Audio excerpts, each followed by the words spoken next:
Why is the sky blue? வானம் ஏன் நீல நிறமாக இருக்கிறது? Ready, let us go. Raghunathan Srinivasan ஷனெல்.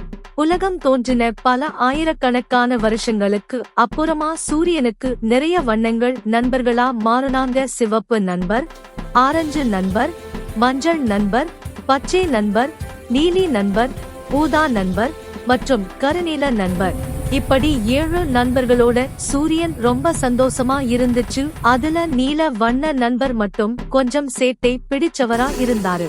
அவருக்கு தான் உலகத்திலேயே அழகான நிறம்னு ஒரு நினைப்பு இருந்துச்சு. அதனாலேயே எல்லா வண்ண நண்பர்கள் கிட்டையும் வம்பு இழுத்துக்கிட்டே இருப்பாரு. பூமியோட வளிமண்டலத்தில இருந்த காற்று துகள்களை ஒரு நாள் சந்திச்சாரு நீல நண்பர். அப்பத்தான் தான் இந்த உலகத்திலேயே அழகான வண்ணம் அப்படின்னு தன்னோட அழகு பத்தி தம்பட்டம் அடிச்சுச்சு. நீல நிறம் அதோட பேச்சு சுத்தமா பிடிக்காததுனால மத்த நிறங்களோட மட்டும் நண்பனா மாறி சந்தோஷமா இருந்துச்சு. வளிமண்டலத்தில் மிதக்கும் சிறிய முகங்களை கொண்ட அழகான காற்று துகள்கள், பெருமையுடன் பேசும் நீல நிற ஒளி, விசித்திரமான மென்மையான மேகங்கள்.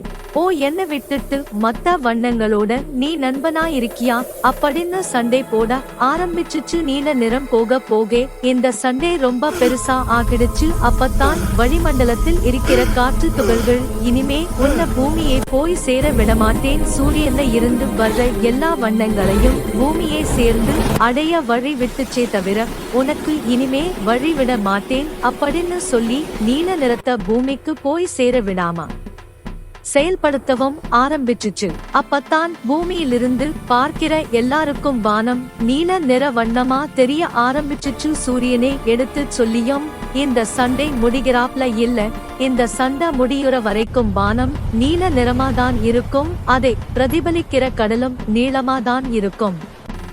குழந்தைகளே, சூரியனின் ஒளி வெள்ளை நிறத்தில் இருக்கிறது. இந்த வெள்ளை ஒளியில் 7 வண்ணங்கள், வானவில் வண்ணங்கள் இருக்கின்றன. சிவப்பு, ஆரஞ்சு, மஞ்சள், பச்சை, நீலம், இண்டிகோ, கருநீலம், ஊதா. சூரிய ஒளி பூமியின் வளிமண்டலத்தை காற்று அடுக்கு தாண்டி வரும்போது காற்றில் உள்ள சிறு சிறு மூலக்கூறுகள், நைட்ரஜன், ஆக்சிஜன் போன்றவை ஒளியை சிதறச் செய்கின்றன. இதை ரேலே சிதறல், ரேலே ஸ்கேட்டரிங் என்று அழைக்கிறோம். நீல வண்ணத்தின் அலைநீளம் மிகவும் சிறியது, குறுகியது. சிவப்பு, ஆரஞ்சு போன்றவற்றின் அலைநீளம் பெரியது, நீளமானது.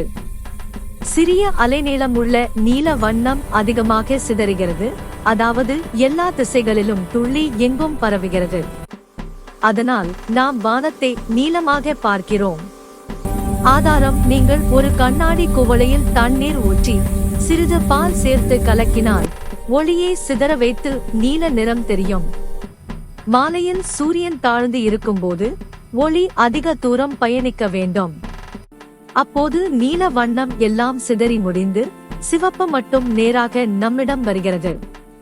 அதனால்தான் சூரிய உதயம் மற்றும் மறைவு சிவப்பாக தெரிகிறது. இப்படி இயற்கை நமக்கு ஒரு அற்புதமான வண்ண விளையாட்டு காட்டுகிறது.